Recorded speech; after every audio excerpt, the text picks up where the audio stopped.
Channel पर प्रस्तुत जानकारी केवल सामान्य जानकारी और शिक्षा हेतु है। हम सटीकता का प्रयास करते हैं, लेकिन किसी भी जानकारी की पूर्णता या सत्यता की गारंटी नहीं देते। यहाँ व्यक्त विचार वक्ता के निजी हैं और किसी संस्था की आधिकारिक राय नहीं दर्शाते। दर्शकों से अनुरोध है कि किसी भी निर्णय से पहले स्वयं जांच करें। चैनल किसी भी नुकसान या भ्रम के लिए जिम्मेदार नहीं होगा। स्वागत है। आज हम एक ऐसे मामले की तह तक जा रहे हैं जो सुनने में बिल्कुल किसी क्राइम थ्रिलर जैसा है। मतलब एक हनीमून जो असल में एक हत्या की प्लानिंग निकली। हमारे पास अलग अलग न्यूज़ सोर्सेज से जानकारी है जो सोनम और राजा रघुवंशी के इस काफ़ी उलझे हुए केस पर रोशनी डालती है। तो आज कोशिश रहेगी कि इस पूरी कहानी के जो ज़रूरी पहलू हैं उन्हें समझें। कैसे एक शादी कुछ ही दिनों में हत्या और फिर एक बड़ी इन्वेस्टिगेशन में बदल गई। चलिए शुरू करते हैं फिर। तो कहानी शुरू होती है इंदौर से। 11 मई को शादी हुई। सोनम करीब 24-25 साल की और राजा रघुवंशी जो थे कोई 29-30 साल के। शादी हुई और फिर फौरन ही मतलब 20 मई को ये कपल हनीमून के लिए मेघालय चला गया। लेकिन ये जो सफ़र था ये खुशियों भरा नहीं रहा। मुश्किल से 3 दिन ही बीते होंगे। 23 मई को दोनों पता नहीं कैसे लापता हो गए और फिर जो हुआ वो तो और भी चौंकाने वाला था। करीब 10 दिन बाद मतलब 2 जून को राजा की बॉडी मिली वी सॉडोंग वाटरफॉल के पास एक गहरी खाई में, कोई 200 फुट नीचे। हाँ। और उसके गहने फोन वगैरह सब गायब थे। तो पहली नज़र में लगा कि शायद लूटपाट हुई हो, लेकिन कहानी इतनी सीधी थी नहीं। बिल्कुल नहीं। जैसे ही जांच आगे बढ़ी बहुत ही हैरान करने वाली कड़ियां सामने आने लगीं। पुलिस ने जब सोनम की कॉल डिटेल्स निकाली हाँ। तो एक बात पता चली। शादी से पहले मार्च के महीने में ही सोनम ने राज कुशवाहा नाम के एक लड़के से, आप मानेंगे नहीं, 112 बार बात की थी। 112 बार? शादी से पहले? जी। ये राज कुशवाहा कौन था? ये वही था जो सोनम के पिता के बिजनेस में बिलिंग वगैरह का काम देखता था। तो इतनी कॉल्स, वो भी शादी से ठीक पहले, ये तो शक पैदा करने वाली बात थी ही। हाँ बिल्कुल। और जहां तक मुझे पता है हनीमून की पूरी प्लानिंग भी सोनम ने की थी। मतलब टिकट्स, वहां मेघालय में स्कूटी रेंट करना, ये सब। जी हाँ, बिल्कुल। सारी प्लानिंग सोनम ने अकेले की थी। आमतौर पर ऐसा नहीं होता है ना। हनीमून प्लान तो कपल मिलकर करते हैं। सही कहा। तो उसका ये अकेले सब कुछ करना, ये जांच के लिए एक बड़ा रेड फ्लैग था। और बाद में यही साफ हुआ कि ये प्लानिंग दरअसल हत्या की साजिश का ही हिस्सा थी। ओह! जांच में सामने आया कि सोनम ने इसी राज कुशवाहा के जरिए 3 भाड़े के हत्यारों को हायर किया था। विशाल चौहान, आनंद कुर्मी और आकाश राजपूत। पैसे देकर? हाँ, करीब 20 लाख रुपए की सुपारी दी गई थी राजा की हत्या के लिए। मेघालय पुलिस को भी मामला शुरू से ही गड़बड़ लगा था, इसीलिए उन्होंने पूरी जांच को ऑपरेशन हनीमून नाम दिया था। अच्छा, ऑपरेशन हनीमून। हाँ, और इस केस में एक लोकल गाइड का भी जिक्र आता है, एल्बर्ट पीडी। उनकी गवाही काफी अहम रही। हाँ बिल्कुल। एल्बर्ट की गवाही बहुत जरूरी साबित हुई, क्योंकि उसी ने पुलिस को वो सही लोकेशन बताई जहां ये सब हुआ, और उसने घटनाक्रम को समझने में भी मदद की।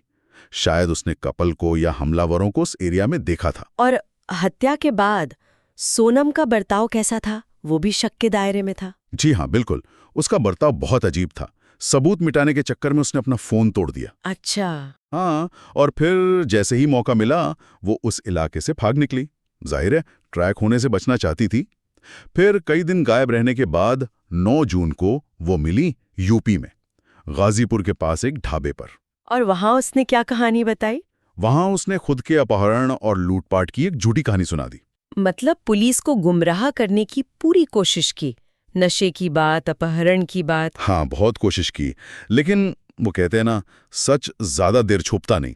तो फिर सच सामने कैसे आया? टेक्नोलॉजी से। जो सबूत मिले, जैसे सीसीटीवी फुटेज जिसमें वो हत्यारों के साथ दिख रही थी, टोल प्लाजा के रिकॉर्ड से पता चला कि वो किस रास्ते से भागी थी, और कॉल डिटेल्स ने तो पूरी साजिश ही खोल कर रख दी। तो इन सबूतों के सामने वो टिक नहीं पाई? बिल्कुल नहीं। इन सबूतों के दबाव में सोनम टूट गई और उसने अपना जुर्म कबूल कर लिया। मान लिया कि उसी ने ये सब करवाया। हाँ, उसने साफ साफ कबूल किया कि वही इस पूरी साजिश की मास्टरमाइंड थी। इस मामले में फिर सोनम, उसका वो प्रेमी राज कुशवाहा और वो तीनों भाड़े के हत्यारे, कुल मिला के 5 लोगों को अरेस्ट किया गया। और हैरानी की बात यह भी है कि सोनम तो पढ़ी लिखी लड़की थी, शायद एमबीए करना चाहती थी, फैमिली बिजनेस में भी एक्टिव थी। जी हाँ, इसीलिए उसके जानने वालों के लिए भी ये यकीन करना बहुत मुश्किल था कि वो ऐसा कुछ कर सकती है। तो अगर हम इस पूरे मामले को देखें तो इससे मुख्य बातें क्या निकल कर आती हैं, क्या लगता है आपको? देखिए, सबसे पहली और सबसे अहम बात है प्री मेडिटेशन। मतलब ये कोई अचानक गुस्से में उठाया गया कदम नहीं था, पूरी प्लानिंग थी। हाँ, वो तो दिख ही रहा है। हनीमून के लिए मेघालय जैसी दूर की जगह चुनना, शायद इसलिए कि वहां जांच भटकाना आसान हो, सबूत मिटाना आसान हो। फिर हथियारों का इंतजाम करना, भागने का प्लान बनाना, ये सब दिखाता है कि साजिश कितनी गहरी और पहले से सोची समझी थी। सही कहा। और दूसरी बात? दूसरी बड़ी बात है टेक्नोलॉजी का रोल। मतलब आज के जमाने में call records, WhatsApp data, location tracking, CCTV footage, इन डिजिटल सबूतों ने सोनम की सारी झूठी कहानियों की पोल खोल दी। हाँ, ये तो है।